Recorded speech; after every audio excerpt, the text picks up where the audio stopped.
If you have to roll a 2+ to charge, don't roll a 1. I finally got around to finishing up the Dueling series. Now, what you see here are the top characters. Oh, right there. Top characters for each faction. Looking for the best duelers in Conquest was actually very surprising to me because after crunching the numbers and having the characters fight each other many times, I've learned some valuable aspects about dueling, which actually shattered my previous notions about dueling. So this is also a learning experience for me. Now, with that in mind, if you're playing Conquest competitively, don't bother with dueling. It's not important. Experienced players will play around your dueling brick of death. It is what it is. And let's say you were to take a Conager and kit him out with all the dueling regalia possible. You still have to put him in a regiment, right? And in the course of a game, a Nord regiment will get killed by pretty much anything. So if you put a 300-point Conager in Huskarls or Raiders or whatever, well, that regiment dies, so does the dueling character. So I do not recommend making dueling characters. If anything, when you kit out your characters with items to support the army, if some of those items help them attack better in clash actions, if they could help them in duels, great. Then you can punch down and beat up casters or other lower tier characters, but your goal is never to actually just build a dueling character in Conquest. Now, for non-competitive games, where you and your friend are just learning the game, you're just playing, then you could make dueling characters and do whatever you want, right? Okay, without further ado, let's hop on over to the rankings here. And we will start with the bottom of the list. Where are you? Noble Lord. D. Why is the Noble Lord a D-ranked character? Here, in my lovely math matrix, you will see the Noble Lord, with all of his bonuses and weapons and armor, loses every single fight he's in, except for the Matriarch Queen. The Matriarch Queen is a rough tie, where if they are both fighting each other, it would take 2 rounds for them to kill each other on average. But against every other character, the Conager, the Hold Ray, the Polemarch, the Zyliarc, High Clone Executor, and yes, the Mimetic Assassin. Yes, Spires, I have 2 of your characters on this list because I know many of you wanted to see the Mimetic Assassin in its full glory, and the Noble Lord loses to everybody except the Matriarch Queen, which puts the Polemarch at the bottom of the rankings. Unfortunately, we're going to take the Matriarch Queen and put her next to the Polemarch. Why? If you look at the Matriarch Queen, she also has the same issue. She loses to everybody, but ties the Noble Lord. I could sit here for an hour and explain all of these items and armors and special abilities and blah, blah, blah, blah, but I did so in my previous videos, so watch those videos to understand where I am coming from.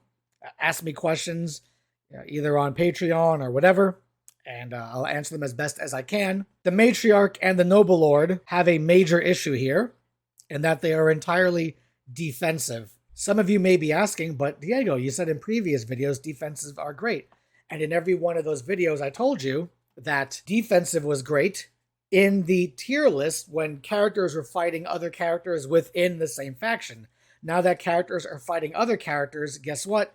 Being entirely defensive is not the best thing in the world to be. So yeah, the Matriarch Queen loses to everybody and ties with the Noble Lord. You also notice the Matriarch Queen and the Noble Lord have a clash of 4, which is not good for dueling. That seems to be a big deciding factor in these duels. Next is the big surprise of the fight, which many of you probably did not see coming. You see our homie over here, the Zyliarc?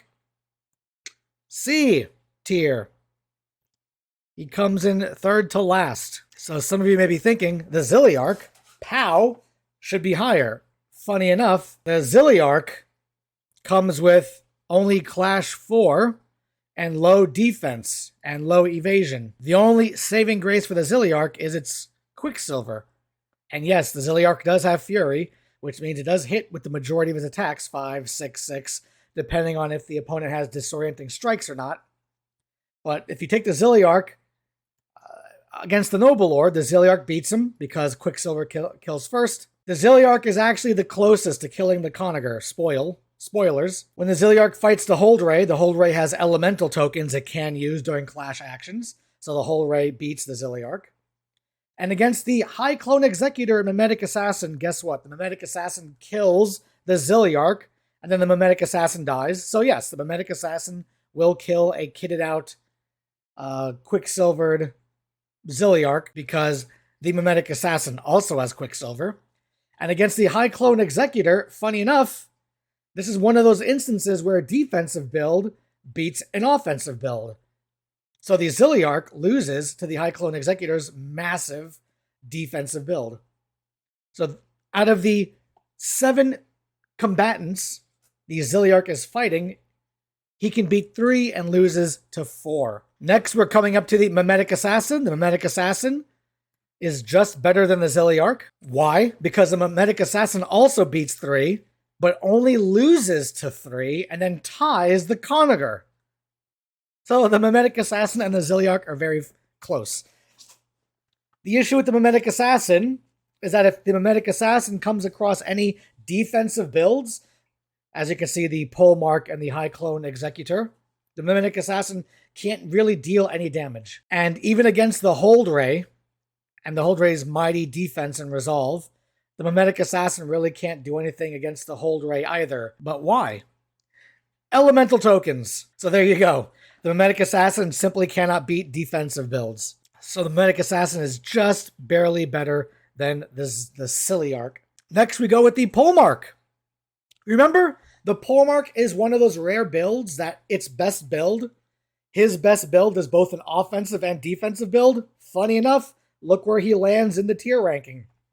Right in the center. If we take a look at the Pole Mark beats the Noble Lord, the Pole Mark beats the Matriarch Queen, and the Pole Mark could weather the Mimetic Assassin. Yes, the Pole Mark beats one of the other defensive builds on this list, and then actually ties the High Clone Executor and the Hold Ray.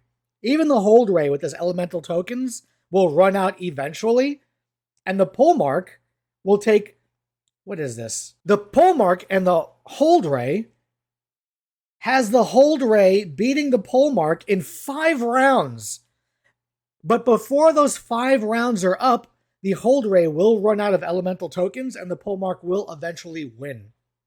So the Pole Mark has 3 wins, 2 ties, and 2 losses, placing the Pole Mark right in the center. Next, we have the High Clone Executor, and this is the High Clone Executor's defensive build. As you can see here, the High Clone Executor can beat the Noble Lord, the Matriarch Queen, the Zyliarc, can weather the Mimetic Assassin quite easily, ties the Pole Mark. It's a stalemate, one of the rare stalemates here, where they can fight infinitely and, on average, never kill each other, but then loses to the Hold Ray and the Conager. Loses to the Hold Ray because the Hold Ray once again uses elemental tokens, which brings us to the Hold Ray.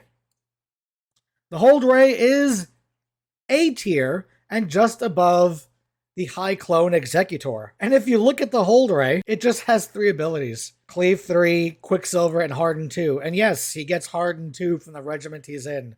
Currently under the rules of Conquest, Harden 2 transfers over to characters. If that's not intended, then Parabellum needs to update that, but that's how it currently works. The reason why the Hold Ray does so well, it's because of elemental tokens, which you can use elemental tokens in duels. The Hold Ray beats everybody, ties the Pole Mark, and loses to the Conager. Basically, his Quicksilver kills everything first. And if something else has Quicksilver, the elemental tokens will go ahead and ignore their damage long enough for the Hold Ray to win. Which brings us to the final combatant. You probably saw it during this video most of the time. This nice green block here. The Conager. The Conager goes in S tier. It's not even close. This is where my previous knowledge about dueling was realigned once I got more factual knowledge on how duels work. And it was actually a very simple thing that I missed. Some of you may already be aware of it. But the Conager is the only character with the evasion of 3. My initial assumption was that Quicksilver always beat Nord characters because Nords don't have Quicksilver. But when I made those assumptions, 4 or 5 months ago, I never bothered with Harif's Folly, the evasion 1. And the evasion 1 brings him to evasion 3. And that means no matter how much damage a Quicksilver character will deal the Conager, he cuts it in half. And since he has 6 wounds, another character would need to deal 12 damage after resolves to kill the Conager, and no one even comes close to doing that. The issue is that the Conager has Rangrepier, which gives him smites during duels.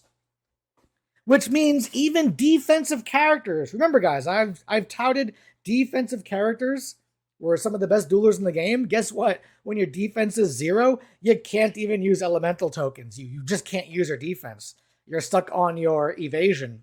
And most of the best dueling characters in this game have evasion of 1. Now, I know what some of you might be thinking, and I've said this in previous videos before. My dueling builds are not dueling builds to beat other dueling builds. They are dueling builds that you would take to beat all dueling builds. So if you come up with a, let's say, a Matriarch Queen, or a Predator, or I don't know, whatever, build to simply beat the Conager, that's not what any of these tier lists are meant to do. The Conager takes a build to beat all other Nord duelists, and then it's that same build to beat all other army duelists. So there are no counter builds going on here. These are all builds to fight all other duelers.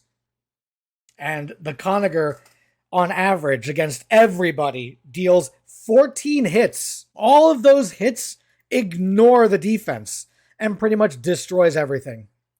Now, when I did not use Harrow's Folly in the past, he only had the evasion of 2, and the evasion of 2 was more than enough for other characters to simply kill the Conager. Simply having that extra evasion helps the Conager. Now, funny enough, the Mimetic Assassin is the only one that could actually go toe-to-toe with the Conager. Why?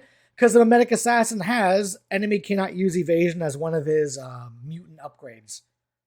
If you'd watched that video, I had mentioned that you'd give the Mimetic Assassin from the, what was it, the High Clone Executor? No, from the Lineage Highborn, 3 mutant upgrades, but pretty much all the upgrades for Spires are ranged focused or defensive focused, and the Mimetic Assassin really didn't benefit from them. And in that video, I didn't use enemy cannot use evasion because there wasn't that much evasion going on for Spire's duelers. It really didn't matter because their defense was so high, and the Mimetic Assassin doesn't ignore defense.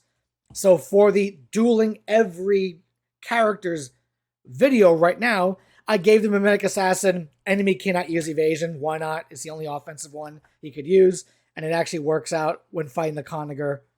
The issue is that the Mimetic Assassin, ignoring the evasion, sometimes deals either 4.5 wounds or 6.5 wounds. And that's the 6.5 wounds is enough to kill the Conager's 6 wounds. So the Mimetic Assassin could either kill the Conager never or when he attacks.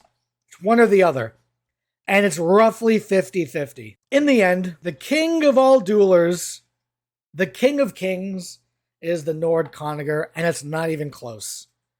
If there was an SSS rank, I'd put him in the SSS rank. But there you go. That is the final dueling tier list for Conquest. Now let me know what crazy builds you guys can come up with in the comment section down below. Let's have a little discussion.